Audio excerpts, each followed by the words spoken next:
అందరికీ నమస్కారం. వెన్నెల్లో చందమామ కథలకు స్వాగతం. ఈరోజు కథ ధర్మరక్షణ.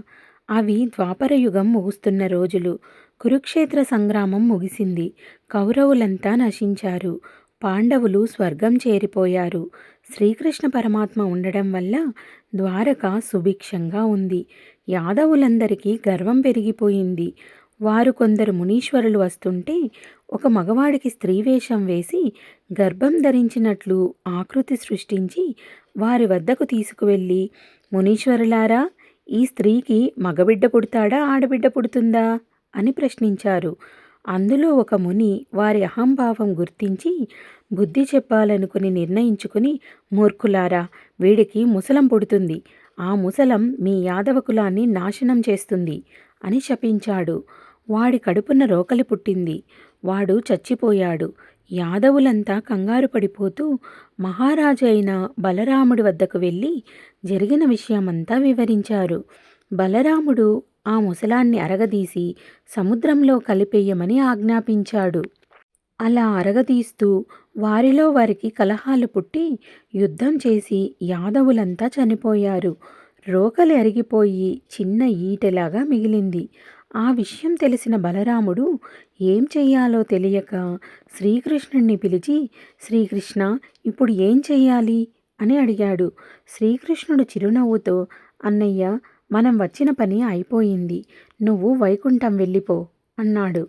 మరి నువ్వు అడిగాడు బలరాముడు ఆశ్చర్యంగా. నాకు ఒకే ఒక కర్తవ్యం మిగిలి ఉంది అన్నయ్య. అది పూర్తి చేసుకుని నేను వస్తాను అని చెప్పాడు శ్రీకృష్ణుడు. బలరాముడు సరేనని నాగరాజుగా మారి వైకుంఠం వెళ్ళిపోయాడు. శ్రీకృష్ణ పరమాత్మ ఒక తోటలో కాలు మీద కాలు వేసి తన కాలి బ్రొటనవేలు ఆడిస్తూ వేచి ఉన్నాడు. ఒక వేటగాడు సముద్రపు ఒడ్డున నడిచి వస్తుంటే అరిగిపోయి ఈటెలాగా మిగిలిన ముసలం కనపడింది. మంచి ఈట దొరికింది అనే ఉత్సాహంతో అది తన అంబుల పొదిలో పెట్టుకుని వేటకు బయలుదేరాడు.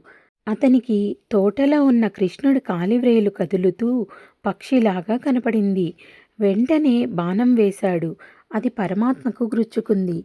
పక్షి చిక్కింది అనే ఉత్సాహంతో అక్కడికి వెళ్ళిన అతను పరమాత్మను చూసి నిర్ఘాంతపోయాడు. వెక్కి వెక్కి ఏడుస్తూ, పరమాత్మ, నేనెంత పాపాత్ముణ్ణి, శ్రీమన్నారాయుడి అవతారమైన నిన్ను బాణంతో కొట్టానా అంటూ ఆయన పాదాల మీద పడ్డాడు. శ్రీకృష్ణుడు చిరునవ్వుతో, లేదు నాయనా, ఏడవకు, నేను నీ గురించే వేచి చూస్తున్నాను అన్నాడు. నా గురించా? ఎందుకు స్వామి అని అడిగాడు వేటగాడు. పూర్వజన్మలో నువ్వు వాలివి. నిన్ను ఎదురుగా ఎవరూ జయించలేరు. మృగయా వినోదం క్షత్రియ కులధర్మం అనే నెపంతో శ్రీరాముడిగా చాటు నుంచి నేను సంహరించాను. ధర్మాన్ని రక్షించాల్సిన బాధ్యత నాది. అలా ధర్మాన్ని రక్షించడం కోసం అధర్మంగా నిన్ను చంపాను కనుక ఈ అవతారంలో నీ చేత చనిపోవాలని నిర్ణయించుకున్నాను. అందువల్ల ఈ పాపం నిన్ను అంటదు.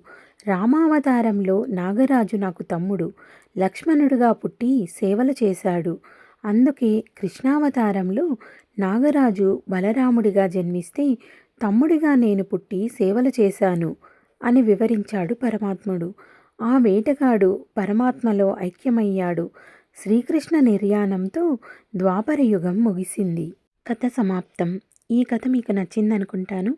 నచ్చినట్టయితే లైక్ చేసి, షేర్ చేసి మా ఛానల్ని సబ్స్క్రైబ్ చేసుకుంటారని ఆశిస్తున్నాను. Thank you.